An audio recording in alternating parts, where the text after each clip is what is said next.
चंद्रमा भावनाओं का कारक है। इस साल में भावनाओं में मत पइएगा। ये तो प्रोफेशनल की बात होगी। पर्सनल रिलेशनशिप में भी भावनाओं में मत पइएगा। कई बार क्या होता है कि हमें लगता है कि बहुत सारे लोग आपके दोस्त हैं, आपकी तरफ से अटैचमेंट ज़्यादा हो जाती है, लेकिन सामने वाला बंदा उस रिलेशन को वैल्यू नहीं करता। मेरे यूट्यूब पे रेस्टोरेंट नरेश पर आपका स्वागत है। नमस्कार, मैं हूं नरेश कुमार। सबसे पहले उन दर्शकों का धन्यवाद जिन्होंने पेज को सब्सक्राइब किया है, पेज के वीडियोस को शेयर कर रहे हैं, लाइक कर रहे हैं और कमेंट बॉक्स में हमें अपनी राय भी लगातार भेज रहे हैं। दोस्तों, आज बात करेंगे न्यूमरोलॉजी के अकॉर्डिंग आपका 2025 कैसा रहेगा। इस वीडियो को ध्यान से देखना पड़ेगा थोड़ा, क्योंकि हर व्यक्ति के लिए उसका जो जन्म की तिथि होती है उसके मुताबिक उसका नंबर अलग होता है। साल जो आ रहा है 2025 उसका नंबर अलग है, ये यूनिवर्सल नंबर हो जाएगा। आपके नाम का नंबर अलग होगा, तो आपके नाम के मुताबिक 2025 में आपके लिए कौन सा अंक निकलता है उसके मुताबिक आपकी लाइफ चलती है। आपका एक तो नंबर होता है जिस डेट को आप पैदा हुए हैं। मान लीजिए आप पहली तारीख को पैदा हुए हैं तो आपका नंबर 1 निकलता है। मान लीजिए आप 10 तारीख को पैदा हुए हैं तो भी आपका नंबर 1 ही निकलता है। लेकिन यदि आप 25 को पैदा हुए हैं और आपका नंबर 7 निकलेगा, ये तो आपका मूलांक हो गया। लेकिन आपका जो ईयर का नंबर होता है उसको निकालने का एक फॉर्मूला होता है। उस फॉर्मूला को हम यहाँ पर समझाएंगे। सबसे पहले आपको बताते हैं कि यदि आपका जन्म किसी भी महीने की 5 तारीख को हुआ है, 14 तारीख को हुआ है, 23 तारीख को हुआ है, तो ये नंबर 5 निकलेगा। ये आपका मूलांक है। अब इसका एक फार्मूला होता है 2025 का। जब हम मूलांक निकालेंगे तो 2025 यहां पर जो है 2 2 4 और 5 9, ये बनेगा 9 नंबर। यानी कि जो साल का अंक निकला है वो निकला है 9। अब आपका मूलांक 1 होगा या आपका मूलांक 5 होगा, तो 2025 में आपका अंक क्या निकलेगा उसका एक फार्मूला होता है। जैसे मान लीजिए आपका डेट है, date of birth, month of birth plus ये 9 नंबर। इसको ऐसे निकालेंगे। मान लीजिए आपका डेट ऑफ बर्थ है किसी भी 8 मार्च है, यहां पर निकाल के दिखाते हैं। आपका डेट ऑफ बर्थ है 8 मार्च। अब 8 और 3 11 हो जाएंगे, यहां पर प्लस 9 करेंगे, ये 20 हो जाएगा। अब ये नंबर निकला आपका 2, यानी कि आपके लिए जो साल का नंबर है वो 2 है। इसी तरीके से आप अपना नंबर निकालेंगे। मान लीजिए आपकी डेट ऑफ निकलती है 2 अगस्त। 2 और 8 10 हो गए, इसको प्लस कर देंगे और यहां पर आपका नंबर हो जाएगा 2 8 10 और 9 19। इसको जोड़ेंगे, 9 और 1 10 आएगा, तो ये नंबर आ जाएगा 1। तो जो व्यक्ति 2 अगस्त को पैदा हुआ है उसका नंबर 1 निकलेगा। जो व्यक्ति 8 मार्च को पैदा हुआ है उसका नंबर 2 निकलेगा। इसको आगे थोड़ा सा और ब्रीफ करने की कोशिश करते हैं सब जगह पर। मान लीजिए यदि किसी का जो बर्थ है वो 25 का है और महीना में 12वां है, तो ऐसी स्थिति में क्या होगा, 25 प्लस 12 आ जाएंगे, प्लस 9 आ जाएंगे। 25 और 12 37 हो जाएंगे, 37 और 9 46 हो जाएंगे। यहां पर 4 और 6 10 होंगे। ये भी आपका जो ईयर नंबर निकलेगा इसको ईयर नंबर बोलेंगे। यूनिवर्सल नंबर है 9। आपका मूलांक हो सकता है 1 ही हो, लेकिन आपके लिए जो ईयर का नंबर होगा वो 1 होगा। तो आपके लिए साल 2025 कैसा रहेगा इसका विश्लेषण करेंगे। सारे नंबरों के लिए साल 2025 कैसा रहेगा इसका विश्लेषण करेंगे और साथ ही आपको बताएंगे रेमेडीज, हर नंबर के लिए कौन सी रेमेडीज रहेंगी। लेकिन इससे पहले ये जानेंगे कि 2025 आखिर दुनिया के लिए कैसा रहेगा। देखिए 2025 जब हम जोड़ते हैं तो 9 नंबर बनता है। 9 नंबर का मतलब है एनर्जी। 9 नंबर का मतलब है आप में बहुत ज्यादा पावर आ जाना, किसी भी चीज के लिए ठन जाना।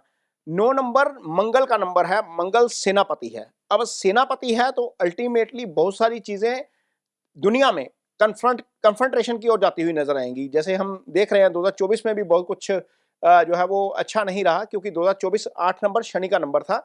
शनि के नंबर के प्रभाव के कारण ही हमने देखा है कि अभी सीरिया वाली घटना होकर हटी है। हमने देखा कि ईरान का कंफ्लिक्ट बढ़ा, हमने देखा कि इजराइल का कंफ्लिक्ट बढ़ा, हमने देखा कि यूक्रेन के साथ जो है वो चल रही है लड़ाई, जो रशिया और यूक्रेन की जो लड़ाई चल रही है वो कंफ्लिक्ट बढ़ा।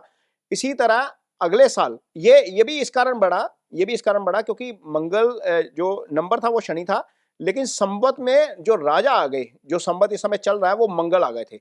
तो मंगल जब संवत के राजा हो जाते हैं तो कॉन्फ्लिक्ट बढ़ता है। अभी ये मार्च तक चलेगा मंगल वाला जो संवत का जो है। लेकिन हम इसको न्यूमरोलॉजी के तौर पर देखेंगे तो अगला साल न्यूमरोलॉजी के तौर पर भी मंगल वाला आ गया।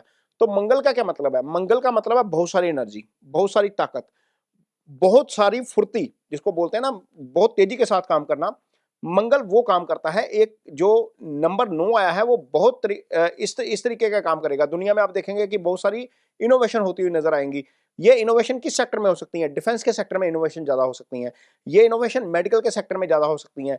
ये इनोवेशन ऐसे एरियाज में ज्यादा हो सकती है जहां पर मेटल की इन्वॉल्वमेंट है, खासतौर पर कॉपर की। इलेक्ट्रॉनिक जो वाहन है उनमें हम बहुत ज्यादा डेवलपमेंट होती हुई देखेंगे 2025 में। जहां जहां मंगल आ जाएगा, इन्वॉल्वमेंट हो जाएगा किसी भी चीज में, वहां पर हम देखेंगे कि बहुत ज्यादा इन्वॉल्वमेंट हो गई है। और हम इनोवेशन देखेंगे ब्लड के सेक्टर में, ब्लड की टेस्टिंग को लेकर नई नई इनोवेशन, नए नए शोध होते हुए आपको नजर आएंगे। दुनिया भर में ये चीजें होंगी। साइंस अपनी जगह पर काम करेगी, डिफेंस अपनी जगह पर काम करता हुआ नजर आएगा, मेडिकल साइंस अपनी जगह पर काम करती हुई नजर आएगी। आप इंडिविजुअली एज ए, यदि आपका नंबर जो मंगल को रिप्रेजेंट करता है, जो ईयर लोड आएगा, मान लीजिए 9 ही नंबर निकलता है, तो आप भी देखेंगे कि बहुत सारी चीजें ऐसे होती हुई नजर आएंगी।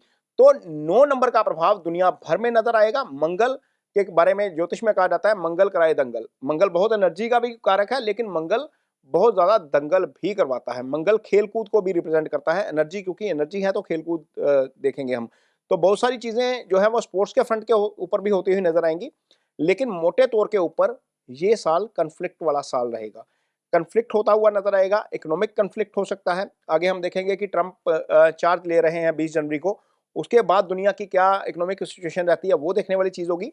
लेकिन जैसा उन्होंने बोला है कि मैं दुनिया में शांति लाने का प्रयास करूंगा, लेकिन अमेरिका के अकेले चाहने से शांति नहीं होगी, कन्फ्लिक्ट आगे बढ़ता हुआ नजर आएगा। हम इसको एस्ट्रोलॉजिकली प्लानिटरी पोजीशन के हिसाब से भी देखते हैं तो कॉन्फ्लिक्ट नजर आता है। न्यूमरोलॉजी का जो नंबर 9 निकला है उसके हिसाब से भी हम जो है वो नजर आ रहा है कि वो ये दुनिया जो है वो थोड़े से कन्फ्लिक्ट की तरफ जाती हुई नजर आएगी। 2025 नॉर्मल साल नहीं है, कन्फ्लिक्ट चलता रहेगा, दुनिया भर में एजिटेशन चलती रहेंगी, लोग सड़कों पर आएंगे। हम देख सकते हैं कि अग्नि से संबंधित घटनाएं, अग्निकांड जो है वो अगले साल होते हुए नजर आ सकते हैं। कई जगह पर ज्वालामुखी फटने की जो है घटनाएं सामने आ सकती हैं। इस तरह की घटनाएं जहां पर लावा फूटता है, जहां पर गुस्सा फूटता है, वो पब्लिक में भी नजर आ सकता है, प्रकृति में भी नजर आ सकता है। ये बहुत सारी हीट जो है वो नए लेवल के ऊपर जाती हुई नजर आएगी। आप हम देख सकते हैं कि दुनिया में पर्यावरण को लेकर बहुत चिंता है और सारे देश लगे हुए हैं कि किसी तरीके से धरती का टेम्परेचर कम किया जाए। लेकिन चूंकि साल मंगल का है तो हम देखेंगे कि साल 2025 में जो है वो हीट बहुत जाती हुई नजर आएगी। तो ये सारी चीजें आपको 2025 में दुनिया भर में देखने को मिलेंगी। आप टीवी पर समाचार सुनेंगे, आप रेडियो पर समाचार सुनेंगे, आप अखबारों में देखेंगे, आप वेबसाइट पर देखेंगे कि जनता ज्यादा एग्रेशन में है, जनता में सब्र की कमी हो जाएगी। जो सब्र आता है वो नॉर्मली गुरु से आता है या शुक्र से आता है। लेकिन आपको जब मंगल आता है तो मंगल एनर्जी लेकर आता है। तो बहुत सारी चीजें जो है वो आपको मंगल से संबंधित होती हुई नजर आएंगी। जनता सड़कों पर नजर आ सकती है, आगजनी की घटनाएं ज्यादा बढ़ सकती हैं, प्राकृतिक तौर पर अग्निकांड बड़े हो सकते हैं। और ये सारा कुछ मंगल के कारण होगा और नंबर जो 9 है उसके कारण होगा। अब आगे आपको वीडियो में बताएंगे कि आपके लिए इंडिविजुअली नंबर जो है वो आपका अ, उसके मुताबिक आपका ये जो है साल कैसा रहेगा। तो अब तक आपने फार्मूला से समझा कि आपका पर्सनल ईयर नंबर कैसे निकलेगा। डेट ऑफ बर्थ, मंथ जो है आपका, यानी कि जिस महीने में आपका जन्म हुआ है, प्लस जो यूनिवर्सल नंबर 2025 के लिए जो 9 निकला है, तो उसको निकालकर आपका वो नंबर निकलता है पर्सनल ईयर नंबर। और पर्सनल ईयर नंबर यदि आपका 2 निकला है तो आपके लिए ये साल क्रिएटिविटी वाला साल है। 2 नंबर चंद्रमा का नंबर है। चंद्रमा क्या करता है? फ्लक्चुएट करता है, आपको अप्स एंड डाउन्स दिखाता है। 15 दिन में 0, 15 दिन में फुल। तो चंद्रमा भावनाओं का कारक है। इस साल में भावनाओं में मत बहिएगा, भावनाओं में बहकर मत फैसला करिएगा कोई भी, भले ही वो रिलेशनशिप वाला फैसला है, भले ही आपका प्रोफेशनल रिलेशनशिप है। कई बार क्या होता है, हमें लगाव हो जाता है, हमें अपनी कुर्सी से लगाव हो जाता है, हमें अपनी पोजीशन से लगाव हो जाता है, हमें अपनी कंपनी से लगाव हो जाता है। हमारे पास बहुत बेटर अपॉर्चुनिटी आती है, लेकिन हमें लगता है यार छोड़ो, रहने दो, वहाँ पर नहीं जाना, क्योंकि यहाँ पर मैं इन लोगों में रम चुका हूँ। इस कंपनी के बॉस के साथ मेरी अच्छी ट्यूनिंग है, यहाँ पर स्टाफ के साथ मेरी अच्छी ट्यूनिंग है। ये मत करिएगा। अपॉर्च्युनिटी आए तो उसको ग्रैब कर लीजिएगा। ये साल भावना में बहने वाला नहीं है। ये मत करिएगा। हो सकता है कि भावना में बहकर आप एक अच्छा डिसीज़न जो है वो ना ले पाएँ अपनी लाइफ़ के लिए, आगे जाकर जो आपके लिए बहुत अच्छा होना है। ये तो प्रोफ़ेशनल की बात हो गई। पर्सनल रिलेशनशिप में भी भावनाओं में ब मत बहिएगा।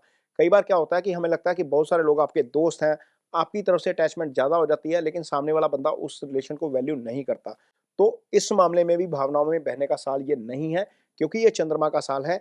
बहुत विचार आएँगे मन में, प्रोफ़ेशन को लेकर नई-नई क्रिएटिविटी आएँगी, आपके जॉब को लेकर नई-नई क्रिएटिविटी आएँगी, आपके रिलेशनशिप को लेकर नई-नई क्रिएटिविटी आएँगी, नई-नई चीज़ें सोचेंगे आप, लेकिन थोड़ा-सा प्रैक्टिकल होकर फैसला करिएगा। ये साल ऐसा साल है जब आपको कोई भी ज़िंदगी का अहम फैसला लेने से पहले किसी दूसरे की मदद ज़रूर लेनी चाहिए। ये आपके लिए अच्छा रहेगा यदि आपका पर्सनल ईयर नंबर 2 निकला है। जिनका मूल अंक 4 या 8 या 9 है, 4 नंबर राहु का नंबर होता है, जैसे सूर्य की राहु के साथ नहीं बनती, वैसे ही चंद्रमा की भी राहु के साथ नहीं बनती। तो 4 नंबर जिनका मूल अंक है, उनके लिए ये चीज़ें ज़्यादा होंगी, जो मैंने आपको बताया ना आप फँस जाएँगे, अटैचमेंट में फँस जाएँगे, आपको डिटैच करना कठिन हो जाएगा। ये 4 नंबर वालों के लिए ज़्यादा कठिन हो सकता है, 8 नंबर वालों के लिए ज़्यादा कठिन हो सकता है, 9 नंबर वालों के लिए भी ये दिक्कत आ सकती है, लेकिन यदि आपका मूल अंक 1, 2, 5, 6, 7 है, तो निश्चित तौर पर आपके लिए साल नया क्रिएटिविटी वाला साल है। आपके लिए जो है वो नई-नई चीज़ें करने वाला साल है। आपके लिए रिश्ते बनाने वाला साल है न ये साल, क्योंकि आप भावनात्मक तौर पर जुड़ते हैं। यदि सामने वाला भी आपकी नेचर का होता है, तो वो आपके साथ वो बॉन्डिंग जो है वो ज़्यादा मजबूत हो जाती है। तो 2 नंबर जिनका निकला है, जो जिनका पर्सनल ईयर नंबर 2 निकला है, उनके लिए ये साल काफ़ी अच्छा रहने वाला है। 2025 के लिए आपको अभी से शुभकामनाएँ।